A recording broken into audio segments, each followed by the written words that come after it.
magkakaroon ng first pick dito. As you've seen earlier, it's going to be AP Brand, the blue side. Broken Walls, by the way, ang Game 1 map natin. Discuss to kahapon ni Midnight Wolf na kung saan yung mga teams favorite tong Broken Walls kasi aside from the changes sa mapa, mas ito yung comfort ng karamihan ng mga teams. I guess kasi parang isipin mo sa kanya na dagdagan ka lang ng mga access path dun sa ilang parts ng mga mapa natin, especially dun sa mga neutral objectives. Mas maganda yung mga nakikita natin mga Lord Dances dito. Now, for AP Bren, I feel like ang kanilang ipaprioritize dito is the Jushin.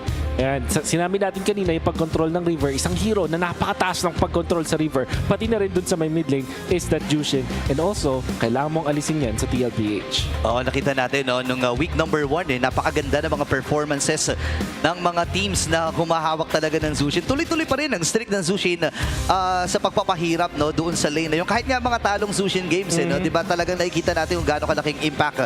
And nalilimitahan kasi yung mga util type na composition nyo kapag may Zushin, di ba? And that's actually a perfect strategy kung sakali man. Pero so far, para sa AP Brand, it's still the layer mode being banned out. Sa Battle of the Junglers din naman, kanina nabanggit mo si James Manx dito for AP Brand. The Suyu na ni AP ni James Manx will be available. Yun nga lang ang nadedelikaduhan ako sa kanilang mga choices dito with the priority of the Baksha as well as the Leomord. Meron ba silang plano na mag-Harley na mataas yung priority or the Guinevere that James Manx can pick up? No ban on Eve and Sora. Pati na rin yung Jushin. So, ang trade dito para sa AP Bren is Jushin or Sora ba yung ipaprioritize natin. Remember, no week 1, ang taas ng success rate ng AP Bren because of the Sora mula dito kaya napapaghinawakan na nga ni KLVJ. And you're willing to let go of that as long as yung Valentina ay tanggal na rin agad dito nila Coach Nap. Now for AP Bren, you mentioned yung high caliber play nga with the Sora, but is there also a possibility na baka likuman tayo sa mga marksman? Yung mga Claude recently ay first pick din. That's gonna be the priority for AP Bren, yung nafe-feel ko. For TLPH, tingin ko hindi pa masyadong magbe-benefit kung lalayo pa sila dun sa mga Claude na ngayon ay inagaw ng AP Bren. Ang sakto. Pag-MMR ay mapipigilan muli dito sa ating MMR ni Teddy Cutie.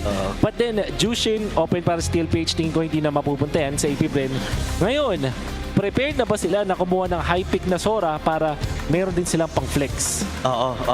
Again, pwede natin. Hindi pa natin nakikita, by the way, itong si Teddy. Even nung Cebul qualifiers, hindi natin nakita na nag-Sora itong si Teddy.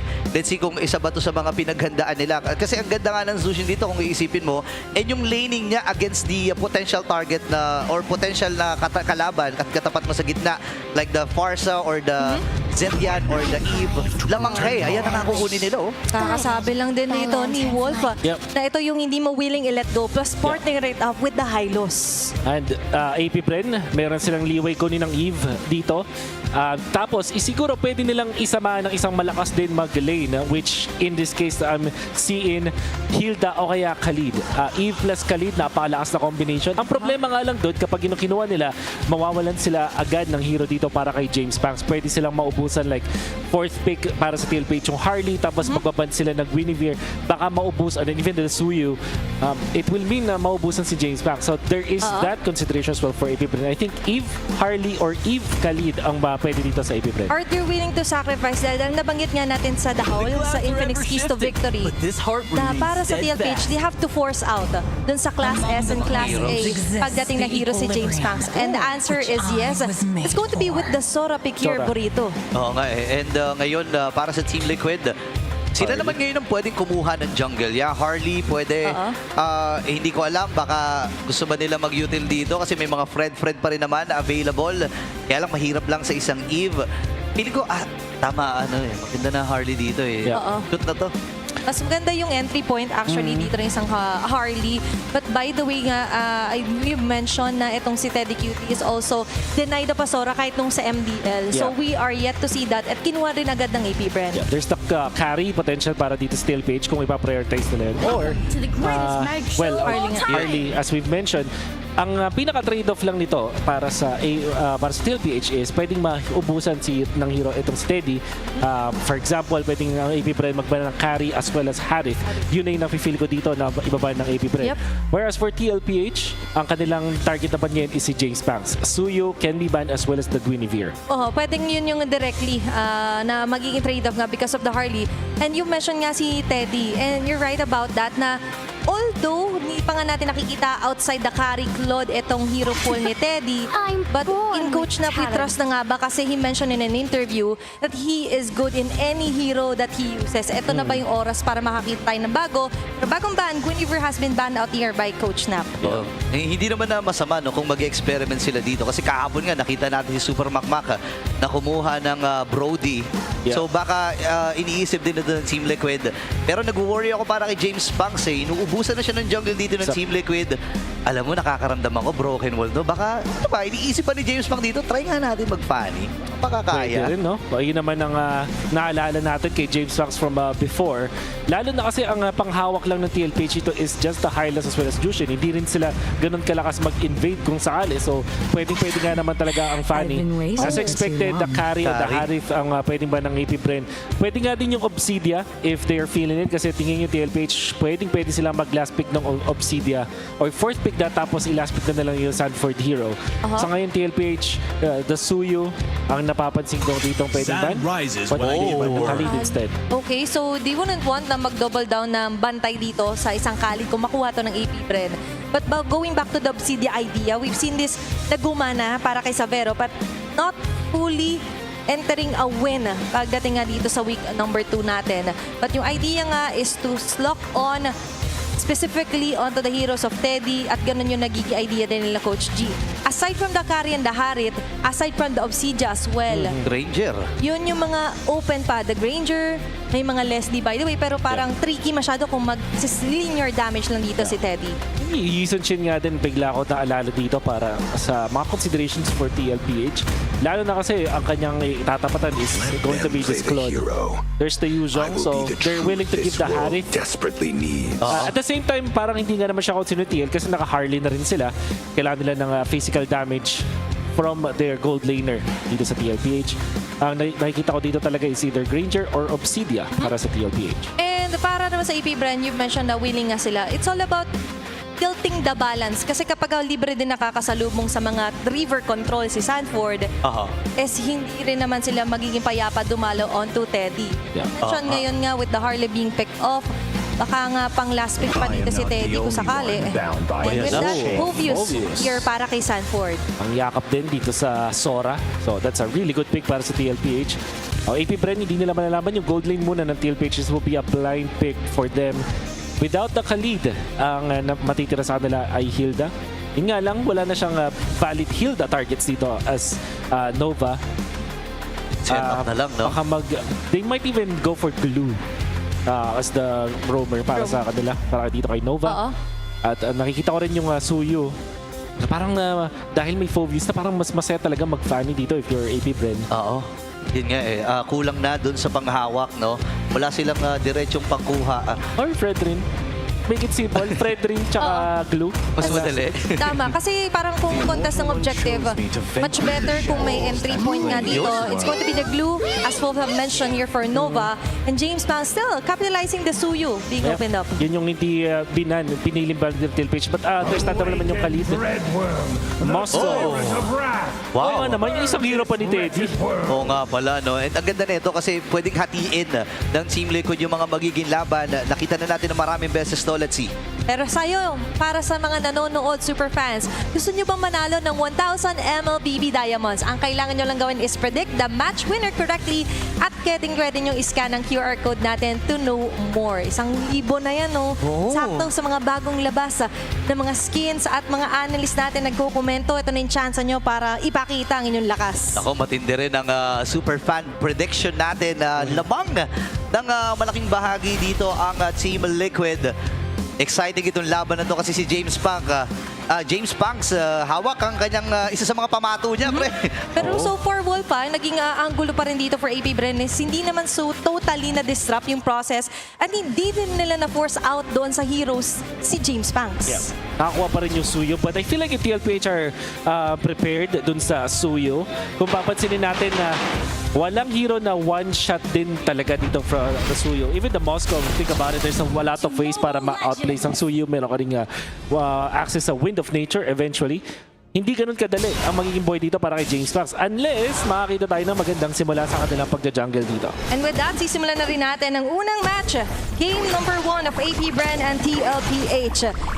Kung titignan din natin yung naging placement dito with the Moscow, you mentioned, hindi naman totally one shot dito ng AP Bren si Teddy. Is ano naman yung angle here para sa TLPH, capitalizing with the Harley here para kay Carl TZ. Alam mo, nakaka-excite. No? Napakarami nating beses nakita itong Harley na to. At majority of them ay nagiging successful naman. Kumbaga, iba-iba lang ng atake yung mga teams. No? Minsan, pinampupok sa XP para mapauwi kagad. Or tina-target yung mga malalambot na hero sa backline. Diba? Paiba-iba lang ng atake. Pero gets mo yung ideya, napakahirap pa rin talagang kalaban. Dahil nga, ang bilis nung cooldown nung skill 2 niya, yung talon-talon, Yung di ba? space escape, no? Oo, space escape. At ngayon, tignan natin kung ganun din makalikot ang magiging pwestuhan dito ng TLPH. Now, for AP Bren naman, the idea is talagang co-contest, lalaban sila, especially with the Sui here for James Pangs and Nova with the Glue. Dito talagang medyo na-predict or na close off siya sa option na yun, Wolf. Yeah. It makes sense naman. Laban sa Hylos, laban sa Phoveus, madami naman nabibigay para sa kanila. It also good stabilizer dito sa mid para hindi problema itong si Aqua doon sa pag-control ng mid na yun. Ang nakikita natin dito yung Hylos na aggressive na minamatahan kung nasan dito si James Pangs. Ito yung kailangan din ng TLPH para mabigyan sila ng advantage in the early stages. Yep, and malaking bagay din dito ang magiging vision. As long as nandun nga mata kay James Pangs, hindi magiging madali yung buhay niya. Turtle has already respond. Pero ito na agad ang atake ni Carl TZ. Makakapagpa-level 4 naman dito si Aqua. At nagamit naman yung kanyang flicker. May pagsugod kagad sa may bandang itaas. Ibabalibag ni KLVJ yung dalawa! First blood kagad para kay KLVJ. Sinamahan pa ng isa para kay James Pangs. 2 man down for TLPH. Pinagpuhol yung Sansan dito with KLVJ. Showing us how it's done. Tapatid na rin yung kay Nova. Hindi nga nag-flicker yung goal doon pero napakaganda ng combo nila. Sabay pa yung sync nila with yung stun ni James Pangs. Okay, level 4 si Nova. Pwede siyang pumasok dito. Sino ang kanyang sasaniban? Okay, hindi tumama yung SOD. Kalmado muna pero gustong-gusto ng AP Bren ang kanyang mga nakuha. That's a very nice start for AP Bren. Capitalizing objective, tapos 2 kills sa Sansan duo pa dito against TLPH. 1-0-1 pa si James Pangs, sabay invade agad. Yung gustong gawin ng Harley in the early stages ay ginagawa ngayon. Ito si James Pangs and ultimate kay Shizu. Yun yung ina-achieve naman nila dito, forcing out na magkaroon ng misposition here para sa gold laner ng AP Bren. Now, going back naman for TLPH, tila ba, yun din kasi yung pinaka-importance mention na i-outmaneuver mo si Sanford, unahan mo siya before the turtle. Yung mga pre-turtle fights here for AP Bren, isa rin sa pinaka-importante. Pakiramdam ko hindi rin ready doon ang Team Liquid. Bigla na lang pumasok. Galing doon sa kanan itong si KLVJ. And nice of them para sa kanila. No? 1,000 na kagad ang kanilang nakuhang ginto. And very interesting to. Naka-rapid boots itong si Sanford. So ang goal niya talaga makipaghabulan, makipagtakbuhan. Oo. Kailangan niyang habulin, i-mirror kung nasan itong si KLVJ. Yun nga sinasabi natin, pangyakap dun sa Sora. Yep. He needs to keep up with the pace, pero ngayon sinasabayan agad siya. At sa ultimate committed here for KLVJ, even James Pangs. Pero flicker naman Pero feeling ko sulit pa rin yun. 2 minutong walang flicker. Lalo na 20 seconds. Halos magsisimula na yung pagong. So walang threat ng flicker and dark wave para dito kay Sanford. Mas mahihirapan yumakap ngayon si Sanford on to the members of AP Bren if they want to capitalize dun yung turtle. Pero outplaying dito sa may bandang baba. But we could expect na mas mamaya pa talaga yung patayin dito ni Shizu at ni Teddy. Kaya tutungo rin tayo pabalik dito sa magiging galaw nila James Pangs as Carl TZ slowly maneuvers kung saan ba pwedeng kumuha ng mga pickups. Hinahatak na nga ni Nova yung pagong at mabilis na wave clear ang gagawin dito ng Team Liquid. Hawak nila, Piercer kagad para kay James Pangs. Aggressive ang magiging move nila dito. They want to get the numbers. Pero hinaharap na agad ni JP ang sarili niya. And then, dalawang Glorious Pathway, naibalibag. River Manipulation mula dito kay Aqua. Atras mula si JP. At si Carl TC, sinolo na yung pagong. Pero ipin si Sanford sa pagkakataon na iyon. 3-0, pero pagong napunta sa Cavalry. Okay. Medyo nakakabila. Bandang gitna. Hindi pa natin pwede himayin yung mga nangyari doon. Nako, hindi pa pala tapos ito kasi si KRTZ ay nako na nasakyan na dito Pinalik. ni Nova. Parang critical ata ang kanyang sitwasyon. Oh, no. Pinuntahan nila na Aqua with the flicker. Kaya lang nandito pa si James Pang naghahanap ng stock sa kanyang piercer. Okay. Nagamit na rin yung Crimson Beacon mula dito kay Sanji. Tuloy-tuloy ang pag-invade dito ng Bees. JP ay aabot pero wala na siyang aabutang purple buff na buhay. Masyadong maraming nangyari doon, pero parang lahat ay pumabor for AP Bren. For sure, TLPH, sinabi natin na kailangan nilang kontrolin yung river. But AP Brand counter that out. Yung ginawa ni Carl TZ, after nilang kunin yung turtle, nagmadali siya sa may gitna, expecting Shizu to go for the double lane. At Yeah. ganun nga yung nangyari. Hinabol nila doon, tumama yung Siban, pero nakahanda si Shizu with that BMI. Going for the Blazing Duet, bigla pang nasakyan ni Nova. Oo. Etong si Carl TZ, at biglang nakakuha pa ng napakarami yung AP Brand. Once a kill onto Carl TZ, nakakuha pa sila ng purple buff. At may natira ding mga minions para kunin ni Shizu dun sa may bottom lane. So, lahat ay ng members ng AP Brand ngayon ay masaya dun sa trade-off na yun. Masaya din dun si Nova. Parang pre, hawak ko na, suntukin mo na lang. Diba? Nakita naman natin, ginawang punching bag na si Cartezi. As you've mentioned, hawak pa rin nila yung lead. No scoring, to be honest. It's 6-minute game, pero 4-0 pa rin yung kill score natin. But for AP Bren, nakikita pa rin natin na hindi naman sila nagpipilit. Alongside with that, kahit yung turtle, willing silang i-let go eh. Diba? Si Sanford, pinonish sila, and they know the idea na ilalayo lang sila. But still, they've got the most out of it, even with the cost of the turtle given to Carl. May plano sila. Sa may gitna may naganap nangalahati itong si Carl. Uy, nagamit natin yung river manipulation. Patay si Aqua. Tuloy-tuloy at patay na rin si Aqua doon sa ibabang sa gitnang bahagi. Napakabilis ng pag-burst doon ni Carl DC, ha? You have to take note. Kaya ka nagpa-pop ng real world manipulation para makuha yung extra shields na yun. Yup. Para mag-survive. But unfortunately ay not enough damage siya. Carl TZ kahit pa meron ng 1 death ngayon at lugi siya ng levels kay James Max, meron pa rin talagang impact as this Harley. Yep, mas mabilis kasi and snappy yung magiging galaw niya sa mapa. Pero ngayon, mabilis din, nabababa. Sila KLBJ, Carl TZ, delikado. Ako, habulin dito si Carl DC, nilapitan din. Whoop. Pero napa-out ito si Carl DC! Nasolo at nasalo niya lahat ng mga sapak mula dito Tatago. kay KLBJ. Atras na rin muna siya pero sinalo na niya yung mga banat dito ng Torre. Dalawa ang humabol sa kanya. Sanji will secure that one. Pero nandun sa may madaling kural itong si Nova. Extended. Tatlo pumupupog sa kanya. Ngayon si Sanford din ay haharapan dito ni Nova. James Punks secure that turtle.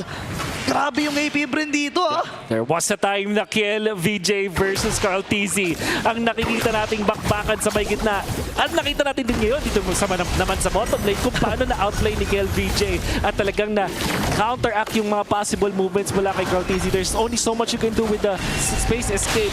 Pero alam ni Kiel VJ kung paano yun counterin. Hindi lang kill, kahit sabihin natin naman si KLBJ nakuha nila, they also got the objective back into their hands. On the right track pa rin dito si James Max, by the way. You mentioned level. As long as yung gold din ay nagkakaroon ng gapa, hawak pa rin ng AP Bren yung nagiging laro natin. Grabe, pinapahirapan talaga dito si Dad.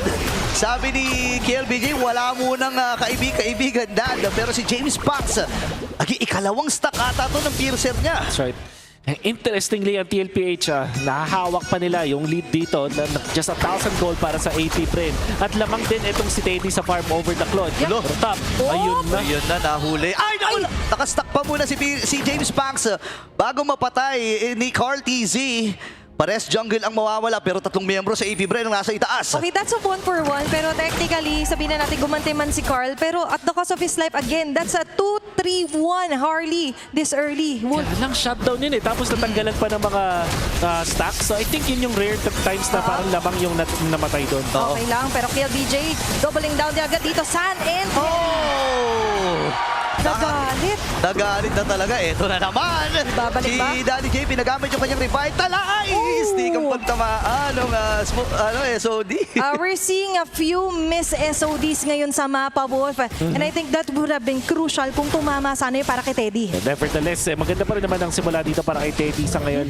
Nakakahabol na itong si Shizu when it comes to farm onto the Claude. Yep, well protected. Nakakatakas din mula sa ganks dito coming out from TLPH. But that was the important pick-offs na nakuha dito ng mga ng members ng TLPH, eventually magiging problema na itong si Teddy para sa kanila. Kaya lang sa ngayon, masasabi natin, lamang din talaga ang AP Bren. Yep, ayun yung dahilan din kung bakit ang TLPH ay hindi masyado kabado, hindi sila nagpipilit. As you mentioned, hawak kanina 1,000 lead para sa AP Bren. Pero what's happening, hindi siya tumataas. Hindi na umabove doon sa 1K dahil for TLPH, still steady doon pagdating sa gold game, pero ngayon steady rin yung Lord. Grabe, aabot pa ata si Carlito pero hindi siya umabot doon sa retrihan. River manipulation mula kay Aqua. Atrasan muna dito ang TLPH. Hindi na naman tumapay si Bat. Kaya si JP ang unang mamamatay. Next pata dito si Sanford. Iniisa-isa na ang Sansan Duo. Nakadalawa na naman itong si James Banks. Pwede ulit puntahan itong si Conti. Isa pa? 1v1. Wala daw tutulong. Papanain. Nakaiwas. Pero sumapul muli. Daddy Cutie sa ibaba. Nagtatry na lamang. Pero liyamadong ang AP doon. Oh, what a fight. Yung 5-man ng AP Bren na hindi handa yung TLPH. Sobrang bilis ng pag-setup ng AP Bren doon at ang paghawak nila. They also have the advantage when it comes to level para kay James Banks. And interestingly, hindi nila hinayaan na mag-setup yung TLPH. Nung pagkatalon ng isang member ng AP Bren, which was Kel DJ, sabay-sabay ang AP Bren, even with the real-world manipulation and the little bit delay on the Blazing Duet, para hindi talaga makapress ang TLPH at nanalo pa sila sa teamfight afterwards. Plus, it looked good para sa AP Bren na nagme-miss out yung SOD kung kailan crucial na nga at kailangan sana ng extra firepower ng TLPH. And now, talking about for AP Bren, you mentioned they're willing to commit kapag hindi ready yung forces dito ng TLPH. That's why na ma-maximize din nila yung roam around dito sa mapa, pushing up even yung turret dun sa may bandang baba. Grabe, sobrang stable lang AP Bren dito, no? Hindi beat yung hawak nila, yung lead. Hawak nila ang lead ngayon. Oh, wait lang, JP! At ang kanila magtutulong-tulungan. Teddy ay lumapit na rin, gamit yung Glorious Pathway. Sa likod naman mula dito kay Sandy, yung kanyang Crimson Bacon! Pero si James Banks muli makakuha ng kill. Nakabawi na naman sa kabilang paling ito si Cortese. Ngayon ay pagtutulong-tulungan itong si JP. Hindi patapos yung pagtatalon-talon dito ni Sanford. James Banks with a double. Si Teddy naman ngayon nakaka-free hit. Nova ay tuloy-tuloy pa rin. Sanford ngayon ang pinagtutulong-tulungan. And triple kill para kay James Banks. 1v1 si Chizu. Nakakuha ng kill si Cortese. Pero hindi patapos yung pananalasa ni James Banks. That's going to be a maniac here for James Banks. 10-1-2 for the Suyu. Apat ang natanggal niya sa TLPH. James Banks, the man with a million moves. Ang nakita natin doon yung napakagandang targeting at the same time, hindi basta pumipindot lang. Nakita nyo yung naghihintay siya ng tamang timing para ilan yung stun niya, yung pana, at even yung talon. Laging may coordination with AP Bren's members. Hindi siya basta-basta lang pumipindot. Laging may intensyon para kay James Banks. Kaya naman nakakuha siya ng maniac. And therefore, he thinks before he clicks. Yun. Kaya ngayon, very important din to notice na ang TLPH, even though Teddy is not yet struggling, pero dahil nga ang agang na-punish ng 4 horsemen for TLPH, nahihirapan silang i-hold back yung mga jumps na nagagaling dito sa AB Bren. Tama ka doon, napakaganda ng timing dito ni James Banks. Alam niya kung kailan siya be-vertical pa atras. Kalkuladong yung damage. Napakahirap na ito kung kanina nabawasan ng bahagya yung kanyang stock ng Pearson. Ngayon nadagdagan pa ng plus 40. Plus 4. Ang ganda kasi parang nakikita ko yung magic eh. Mula dun sa first clash pa lang dun sa may top lane, kung maalala nyo, hindi siya basta-basta nagsistun. Talaga naghihintay siya ng either kasabay or talagang yung hindi siya ma-outplay. Kasi kapag sinabay niya sa stun, ibig sabihin pag vertical niya forward, hindi siya mapapunish. At pag umout naman siya, may make sure niya na makapagpana siya afterwards. Lagi nilang nagugulat yung mga members ng TLPH because of the timing of their spells. Siguro, masasabi natin maganda na yung chemistry ng AB Bren. Pero tingin ko talaga yung napakatalinong paggamit ng mga spell, yun yung kailangan gawin. Hindi porke available ang ulti or yung pang stun mo or yung damage mo, ibibita mo na agad. Naghihintay ng perfect timing down to the millisecond. Etong si James Banks. Grabe no, yung tap and hold na synchronization dito para kay James Banks. Nakikita rin naman natin on our screens ang ating mga super fans na kasama today sa MPL Arena. Yun, shoutout sa inyong lahat. Pero shoutout din sa napakalupit na mid laner at ang ating KDA ranking after week 1. Ipinangungunahan ni Aqua. Grabe no, nakikita naman natin ngayon talaga the rise of AP Bren being consistent. And the one above all onto the first rank is going to be Aqua. Yeah, there was a time na naging successor ng KDA machine ay itong si Aqua dahil din sa kanyang safe playstyle, yung mga tipong talikogenic plays, nasa likod lang palagi. At ngayon, nagre-reflect din heavily at yun yung pinakabumabagay when you're using the Eve. A 117 by the way for his Eve. At ngayon, babalik tayo on to game number 1. May Lord na in the mix. Ngayon, mas magiging tricky yung magiging galaw ng TLPH kung makukot off guard pa ba sila dito ng AP Bren. Tinan mo, ginagapang na rin ni Teddy dun sa may bandang ibaba. Kasi ito naman ang maganda kapag meron kang Moskov, no? Hindi mo kailangan at hindi ka pwersadong sumama kagad. Yeah. Kaya lang ang downside nun, kailangan mo lang talagang patamaan yung sibat para makatulong, di ba? Hindi napapakinabangan masyado yung global na presence. Pero ngayon, ito yung presensya nila, JP. Okay, tumama na yung sibat pero retria na lang! Kaya lang si Sandy makakuha. Ako ay nakapatay na rin na isa. James Pax tuloy-tuloy pa rin, nakadalawa na. Hahabulin dito si Sanji, nandun din naman si Nova. Pupuntahan ni James Pax. Hahabulin ba niya? Nakuha naman ng Team Liquid yung Lord na ito, pero may 1v1 na magagalam! And legendary na si The Man with a Million Moves. Napakatindi nito. It's going to be Carl TZ Live. Abante Hala. agad dito ang beast. Dire-diretso lang sila. Isa na lang siya natitira para dumepensa po rito. Kaya na ata tapusin ito. 4 na miyembro pa mula sa Hive. Ang susugod sa may bandang gitna. Sapat pa yung clear ni Carl TZ. Parang hindi na nga ata. Itatry na lang dito ng Batang Kambing. Pero bitin ba? Bitin ata. Kasi meron ding wave na nabuhay mula sa Team Liquid. Makakahinga ng pilit dito ang TLPH. At pulasa na ang Hive. Hindi pa doon magtatapos ang game Si number Bat. 1. Pero tatama si Bat! Andiyan na si Teddy. Ang target niya ay si Aqua lang talaga. Nakakuha na lang kill si Steady Teddy. Takbuhan muna ang natitirang miyembro mula sa AP. Maganda dito mo yung mga minions sa TLPH nandito sa AP Bren side. Buti na lang nakatakas yung mapang wave clear dito ng members ng AP Bren with Shizu up top. Nakakabuhay lang and of course itong Suyo coming out from James Pax. Napakaganda ng ginawa doon ni Carl TZ. No matter of defense, knowing na alam niyang lalabas na yung mga minion wave. It's all about the matter of playing his cards right with his Harley. At nakikita naman natin din yung kung kailan na crucial ay tumatama na finally for Teddy QT or Teddy by the way, yung kanya mga Sphere of Destruction. Disrupting Aqua, very nice transition onto the target. At ngayon natin nakikita yung sudden change into the momentum here for TLPH. At least napigilan ng Team Liquid no, yung plano dito ng AP Bren. Pero hindi pa tapos ito kasi again, even though na gitna lang naman yung nabutas para sa Team Liquid at mabilis sa kanilang i-control ito, ang mahirap pa rin dito yung laki ng lead na meron yung mga miyembro ng AP Bren, specifically dito si Shizu at si James Pax. 14-1-3 yan, no? Yep. Ganda rin nung pinakita ni JP dun sa paghabol. Parang magtataka ka kung normal na nilalangkas. Sabi mo, bakit ka pa mag-ulti dun? Tinamaan lang naman yung dulo. Well, kept the vision available. Napaslow niya ng konti yung mga members ng AP Bren at napuwersa yung mga dash. At parang naging butterfly effect na napatama rin ni Teddy. Eventually, yung si Bat dahil doon. So yung mga extra moves na nakita natin mula sa TLPH, giving them that away para makalaban pa rin dito sa AP Bren. It's all about the small moves that really matter ngayon for TLPH. Yung mga small move na yun could make huge leaps. Katulad nga ng ginawa ni Teddy. Alongside with that, kailangan din kasing bumaba technically dito ni JP, siya ni Sanford. Considering na ang pinaka-hard lockdown nila is yung tusok dito ng Hylos. Kapag nakalapit siya, and alongside with that is kapag nakakadikit din, na nagpaproc yung passive here para kay Sanford. But for AP Bren, nakakapitalize kasi nila for me dito yung napakagandang transformation for Kill VJ, catching up 2 to 3 members at most.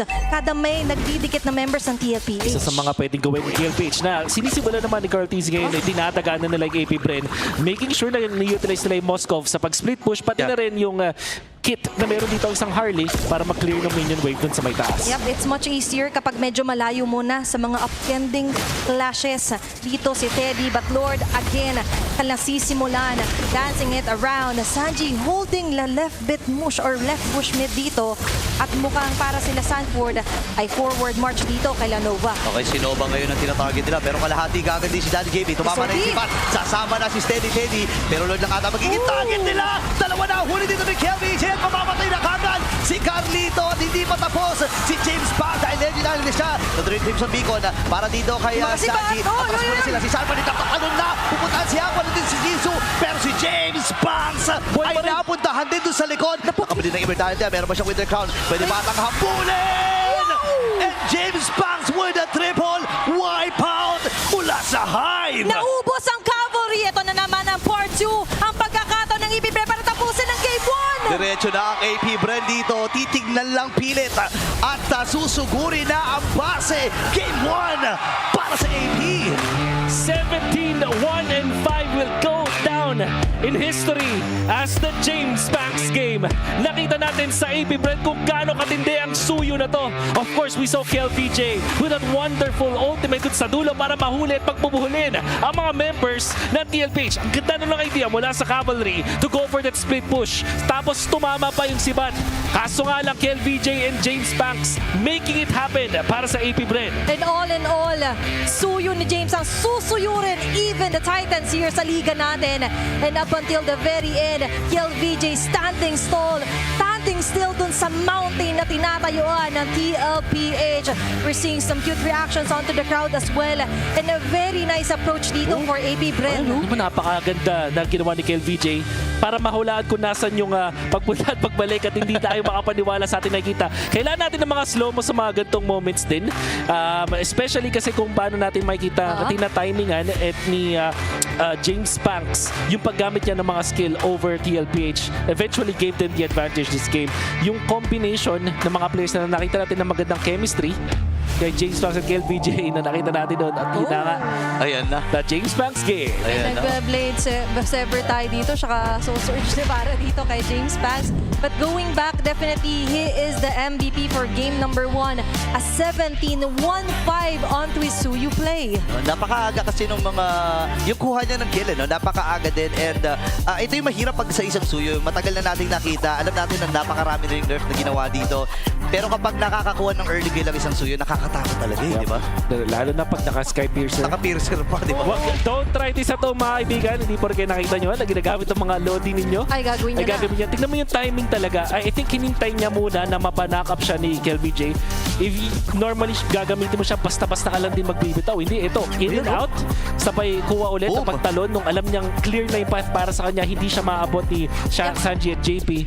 And then this one, nung nahuli ni Nova itong si Cartesi, ito yung nagpasimula na malaking trade para sa AP Bred para makuha nila yung momentum. And then the outplays coming out from KLVJ this time. At napapakinabangan lagi dito ni James Banks yung Nuo form, yung strongest form niya dito when using it on the hold, yung first and second nga. Plus for me, yung mga gandang catch talaga ni KLVJ nakakapagpabuti, and that's why he isn't really having a hard time on to targeting what matters most dito sa TLPH. Oo, I mean, kung titignan kasi natin yung lineup ng Team Liquid, medyo naka-base yan sa position eh. And dahil kasi ginagawang effort ni KLVJ, binabarag niya yung position na meron ng Team Liquid, hinahatid sa EP, tapos itong si James Banks naman, tinatarget, hindi naman kung paano niya kalkulahin, ayun, hindi mo na siya basta-basta papasok, sabay vertical, Sabay tapos, vertical, papasok. oo, papasok. Grabe, no? Even reserving the Evil Queller pang, pang last minute na chase down dun sa members ng TLPH. Plus, nakita rin naman natin, for me, Aqua did a great job kapag may nahuhuli na si KLVJ. Laging slow agad yung mga members ng TLPH. Easy, pwede niyang ibitaw agad yung pana na yun, pero hinintay niya muna gumamit ng second skill itong si Cartesi bumalik para talagang tatama yung pana. Kung isipin, you don't have to fully charge it para mapatay doon kasi sobrang low na rin itong si Cartesi.